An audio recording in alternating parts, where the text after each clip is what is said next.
Hi friends, ಹೇಗಿದ್ದೀರಾ? Welcome to colder facts YouTube channel. All eyes on Rafah ಅಂದರೆ ಏನು? ಭಾಳಷ್ಟು ಜನಕ್ಕೆ ಇದು ಸಂಪೂರ್ಣವಾಗಿ ತಿಳಿದಿಲ್ಲ. ಏನಪ್ಪ ಇದು ತುಂಬಾ ಟ್ರೆಂಡ್ ಆಗ್ತಿದೆ. ಎಲ್ಲ ಇನ್ಸ್ಟಾಗ್ರಾಮ್ ಸ್ಟೋರೀಸಲ್ಲೂ ಕೂಡ ಇದನ್ನು ಹಾಕ್ತಾಯಿದ್ದಾರೆ. ಇದರ ಒಂದು ಸಂಪೂರ್ಣ ಮಾಹಿತಿ ನಾನು ಒಂದು ಕಲೆ ಹಾಕಿದ್ದೇನೆ. ಇದರಲ್ಲಿ ಏನು ಹೇಳಕ್ಕೆ ಇಷ್ಟಪಡ್ತೀನಿ ಅಂದರೆ, ಇದು ಯಾಕೆ ಈಗ ಟ್ರೆಂಡಿಂಗ್ ಆಗ್ತಾಯಿದೆ ಅಂದರೆ, ಮೋಸ್ಟ್ಲಿ ಇಲ್ಲಿ ನಾವು ಹೋದ ವರ್ಷ ಒಂದು ಘಟನೆ ನಡೀತು, ಅದ್ರ ಬಗ್ಗೆ ನಮಗೆ ಮಾಹಿತಿ ಇದೆ. ಏನಂದರೆ October 7, 2023 ಒಂದು ಹಮಾಸ್ ಅಂತ ಒಂದು ಟೆರರಿಸ್ಟ್ ಗ್ರೂಪು ಗಾಜಾದಿಂದ ಅಟ್ಯಾಕ್ ಮಾಡುತ್ತೆ ಒಂದು ಇಸ್ರೇಲ್ನ.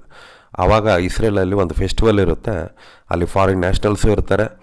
ಸುಮಾರು 273ರಷ್ಟು ಜನನ ಅವರು ಒಂದೇನು ಹಾಸ್ಟೇಜಸ್ ಆಗಿ ಇಟ್ಕೋತಾರೆ. ಮತ್ತು ಅಲ್ಲಿ 3000ಕ್ಕೂ ಹೆಚ್ಚು ಜನ ಸೆಕ್ಯೂರಿಟಿನ ಬ್ರೀಚ್ ಮಾಡಿ ಅವರು ಇಸ್ರೇಲ್ ಒಳಗಡೆ ನುಗ್ಗಿ ಎಲ್ಲ ಒಂದು ಕೊಲೆಗಳನ್ನ ಮಾಡೋದಾಗಿರ್ಬೋದು, ಅಲ್ಲಿ ಎಲ್ಲ ಚಟುವಟಿಕೆಗಳು, ಒಂದು ಇಸ್ರೇಲ್ನ ಪೀಸ್ನ ಸಂಪೂರ್ಣವಾಗಿ ಅವರು ಹಾಳು ಮಾಡ್ತಾರೆ. ಸೊ ಇಷ್ಟೆಲ್ಲ ಮಾಡಿದ ಮೇಲೆ ಇಸ್ರೇಲ್ ಸುಮ್ಮನೆ ಇರುತ್ತಾ? ಇಸ್ರೇಲ್ ಅಟ್ಯಾಕ್ ಮಾಡಬೇಕು ಅಂತ ಹೇಳ್ಬಿಟ್ಟು ಗಾಜಾ ಸ್ಟ್ರಿಪ್ ಏನಿದೆ, ಈ ಗಾಜಾ ಸ್ಟ್ರಿಪ್ ಅನ್ನೋದು ಸುತ್ತಲೂ ಒಂದು ನೀರಿನಿಂದ ಇರುವಂಥ ಜಾಗ, ಅದು ಚಿಕ್ಕ ಜಾಗ, ಅದಕ್ಕೆ ಗಾಜಾ ಸ್ಟ್ರಿಪ್ ಅಂತ ಕರೀತಾರೆ. ಅಲ್ಲಿ ನಾರ್ತ್ ಮತ್ತು ಸೌತ್ ಅಂತ ಇದೆ. ಆ ಒಂದು ಇದು ಕೂಡ ಒಂದು ಪ್ಯಾಲೆಸ್ಟೈನ್ನ ಒಂದು ಭಾಗ ಇದು. ಇಲ್ಲಿ ಏನಪ್ಪ ಅಂದರೆ, ಈ ನಾರ್ತಲ್ಲಿರೋ ಜಾಗನ ಇಸ್ರೇಲ್ ಅವರು ಅಟ್ಯಾಕ್ ಮಾಡಿದ ತಕ್ಷಣವೇ ಅಲ್ಲಿ ಹಮಾಸ್, ಈ ಟೆರರಿಸ್ಟ್ ಆರ್ಗನೈಸೇಷನ್ ಏನಿರುತ್ತೆ, ಅದು ಜನರಲ್ ಪಬ್ಲಿಕ್ ಜೊತೆನೇ ಒಂದು ಮಧ್ಯದ ಜಾಗದಲ್ಲಿ ಸೇರಿಕೊಳ್ಳುತ್ತೆ. ಖಾನ್ ಯೂನಿಸ್ ಅನ್ನೋ ಜಾಗದಲ್ಲಿ ಹೋಗಿ ಇವು ಜನರಲ್ ಪಬ್ಲಿಕ್ ಮತ್ತು ಹಮಾಸ್ ಅನ್ನೋ ಒಂದು ಟೆರರಿಸ್ಟ್ ಗ್ರೂಪ್ ಕೂಡ ಅಲ್ಲೇ ಹೋಗಿ ಸ್ವಲ್ಪ ದಿನಗಳ ಕಾಲ ಅಲ್ಲೇ ಉಳ್ಕೋತದೆ, ಒಂದು ಟೆಂಟ್ಗಳು ಹಾಕ್ಕೊಂಡು.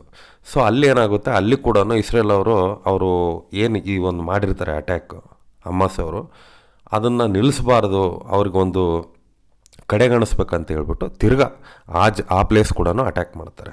ಅಲ್ಲಿಂದ ಏನು ಮಾಡ್ತಾರೆ, ಹಮಾಸ್ ಅವರು ಈ ರಫಾ ಅನ್ನೋ ಪ್ಲೇಸ್ಗೆ ಶಿಫ್ಟ್ ಆಗ್ತಾರೆ.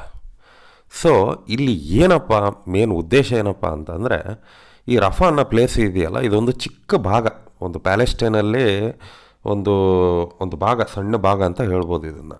ಸೊ ಇಲ್ಲಿ ಏನಂದರೆ, ಇದಕ್ಕೆ ಬಾರ್ಡ್ರ್ ಈಜಿಪ್ಟ್ ಕೂಡ ಇದೆ. ಸೊ ಈಜಿಪ್ಟಿಂದ ಕೆಲವೊಂದು ಸಪ್ಲೈಗಳು ಆಗ್ತವೆ ಈ ಟೆರರಿಸ್ಟ್ ಆರ್ಗನೈಸೇಷನ್ಗೆ. ಸೊ ಅವ್ರು ಏನು ಪ್ಲ್ಯಾನು, ಇಸ್ರೇಲ್ ಅವ್ರದ್ದು ಇದನ್ನು ಎಂಡ್ ಮಾಡಬೇಕು ಅನ್ನೋದೊಂದು ಪ್ಲ್ಯಾನ್ ಇದೆ. ರಫಾ ಅಲ್ಲಿ ಹಮಾಸ್ನ ಅಟ್ಯಾಕ್ ಮಾಡಿಬಿಟ್ರೆ ಸಂಪೂರ್ಣವಾಗಿ ನಿಲ್ಲುತ್ತೆ. ಸೊ ಅಲ್ಲಿಗೆ ಯಾವುದೇ ರೀತಿ ಮುಂದಿನ ತೊಂದರೆಗಳು ಇರಲ್ಲ ಅನ್ನೋದೊಂದು ಇಸ್ರೇಲ್ದೊಂದು ಪ್ಲ್ಯಾನ್ ಆಗಿದೆ ಇದು. ಸೊ ಅದು ಕೂಡ ಒಂದು ಲೆಕ್ಕದಲ್ಲಿ ನೋಡೋದಾದರೆ ಅವ್ರ ಸೆಕ್ಯೂರಿಟಿನ ಅವ್ರು ನೋಡ್ಕೋಬೇಕಾಗುತ್ತೆ. ಯಾಕಂದರೆ ಇಷ್ಟೆಲ್ಲ ನಡೆದ ಮೇಲೆ ಅವರು ಯಾವುದೇ ರೀತಿ ಕಡೆಗಣಿಸೋಕ್ಕೆ ಆಗೋದಿಲ್ಲ. ಸೊ ಅದಕ್ಕೆ ಅವರು ಮುಂದಿನ ಕ್ರಮನ ಈಗಲೇ ಕೈಗೊಳ್ತಿದ್ದಾರೆ. ಸೊ ಇಲ್ಲಿ ಏನಪ್ಪ, ಯಾಕಿದು ಟ್ರೆಂಡಿಂಗ್ ಆಗ್ತಾಯಿದೆ ಆಲ್ ಐಸ್ ಆನ್ ರಫಾ ಅನ್ನೋದಾದರೆ, ಅಲ್ಲಿ ಜನರಲ್ ಪಬ್ಲಿಕ್ ಇದೆ, ಇನ್ನೋಸೆಂಟ್ ಪೀಪಲ್ ಇದ್ದಾರೆ. ಸೊ ಅವ್ರಿಗೆ ಎಫೆಕ್ಟ್ ಆಗ್ತಾಯಿದೆ, ಅವರು ಕೂಡ ಸಾಯ್ತಾರೆ. ಅಲ್ಲಿರೋ ಮಕ್ಕಳಾಗಿರ್ಬೋದು, ಹೆಣ್ಮಕ್ಳಾಗಿರ್ಬೋದು, ಎಲ್ಲರೂ ಕೂಡ ಇನ್ನೋಸೆಂಟ್ ಸಾಯ್ತಾರೆ ಅನ್ನೋದೊಂದು ಹೈಲೈಟ್ ಆಗಿದೆ. ಸೊ ಅದಕ್ಕೆ ಎಲ್ಲರ ಒಂದು ಗಮನಕ್ಕೆ ಬರಲಿ ಅಂತಲೇ ಇದೊಂದು ಟ್ರೆಂಡಿಂಗ್ ಮಾಡ್ತಾ ಇರೋದು, ಇದು ನಿಲ್ಲಿ ಅಂತೇಳ್ಬಿಟ್ಟು. ಬಟ್ ಆದರೆ ಇಲ್ಲಿ ಇಸ್ರೇಲ್ದ ಒಂದು ಉದ್ದೇಶ ಏನಪ್ಪ ಅಂದರೆ, ಹಮಾಸ್ ಅನ್ನೋದಕ್ಕೆ ಒಂದು ಎಂಡ್ ಆಗುತ್ತೆ. ಸೊ ಅಲ್ಲಿಗೆ ಅದು ವೀಕ್ ಆಗುತ್ತೆ, ಅದಕ್ಕೆ ಯಾವುದೇ ರೀತಿ ಸಪ್ಲೈ ಸಿಗದೆ ಹೋದರೆ ಅದು ವೀಕ್ ಆಗುತ್ತೆ, ಮುಂದಿನ ಅದು ಯಾವುದೇ ರೀತಿ ಕೆಟ್ಟದಾಗಿ ಏನು ಮಾಡಲಿಕ್ಕೆ ಆಗಲ್ಲ ಅಟ್ಯಾಕ್ಗಳನ್ನ ಅಂತ ಒಂದು ಆಲೋಚನೆ ಇದೆ. ಸೊ ಇಲ್ಲಿ ಈಗ ನಮ್ಮ ಭಾರತದಲ್ಲಿ ಹಲವಾರು ಸೆಲೆಬ್ರಿಟಿಗಳು ಈಗ ಆಲ್ರೆಡಿ ಇನ್ಸ್ಟಾಗ್ರಾಮಲ್ಲಿ ಸ್ಟೋರೀಸಲ್ಲಿ ಹಾಕ್ಕೊಂಡಿದ್ದಾರೆ. ಸೊ ಈಗ ಇಲ್ಲಿ ಯಾಕೆ ಒಂದು ದೊಡ್ಡ ಚರ್ಚೆ ಆಗ್ತಾಯಿದೆ, ನಮ್ಮ ಇಂಡಿಯನ್ಸ್, ಈ ಭಾರತ ದೇಶದಲ್ಲಿರೋ ಪ್ರಜೆಗಳ ಮಧ್ಯೆನೇ ಇದೊಂದು ದೊಡ್ಡ ಚರ್ಚೆ ಆಗ್ತಿದೆ. ಯಾಕಪ್ಪ ಅಂದರೆ, ಇವರು ಹಲವಾರು ವಿಷಯಗಳಿದ್ದಾವೆ ಭಾರತ ದೇಶದಲ್ಲಿ, ಸಾಲ್ವ್ ಆಗದೇ ಇರೋಂಥ ವಿಚಾರಗಳು ತುಂಬಾ ಇದ್ದಾವೆ. ಅದ್ರ ಬಗ್ಗೆ ಇವ್ರಿಗೆ ಯಾಕೆ ಆಸಕ್ತಿ ಇಲ್ಲ? ಎಂತೆಂಥ ಇಶ್ಯೂಗಳಿದ್ವು, ಕಾಶ್ಮೀರದಾಗಿರ್ಬೋದು, ಅದ್ರ ಬಗ್ಗೆ ಯಾವುದೇ ರೀತಿ ಸೀರಿಯಸ್ನೆಸ್ ಇರಲಿಲ್ಲ. ಈಗ ಪಾಕಿಸ್ತಾನದಲ್ಲಿ ಇರುವಂಥ ಹಿಂದೂಗಳ ಪರಿಸ್ಥಿತಿ, ಅಲ್ಲಿರುವ ಹೆಣ್ಮಕ್ಳ ಪರಿಸ್ಥಿತಿ, ಮಕ್ಕಳ ಪರಿಸ್ಥಿತಿ, ಮತ್ತು ಹಾಗೂ ಈ ಮಣಿಪುರ್ ಇಶ್ಯೂ ಆಗಿರ್ಬೋದು, ಈಗ ಪುಲ್ವಾಮಾ ಅಟ್ಯಾಕ್ ಆಗಿರ್ಬೋದು, ಆವಾಗ ಯಾಕೆ ಇವರು ಯಾರೂ ರೆಸ್ಪಾನ್ಸ್ ಮಾಡಲಿಲ್ಲ? ಅಲ್ಲಿ ತೋರಿಸೋ ಸ್ಟ್ಯಾಂಡರ್ಡ್ಸ್ ಇಲ್ಲಿ ಯಾಕಿರಲಿಲ್ಲ? ಯಾವತ್ತೂ ಕೂಡ ಅದ್ರ ಬಗ್ಗೆ ಸೀರಿಯಸ್ ಆಗಿ ಚರ್ಚೆನೇ ಮಾಡಲಿಲ್ಲ. ಅದೇನೋ ನಡೆದಿದೆಯಾ ಬಿಟ್ಟಿದೆಯಾ ಅನ್ನೋ ಥರ ನಾರ್ಮಲ್ ಆಗಿದ್ದರು.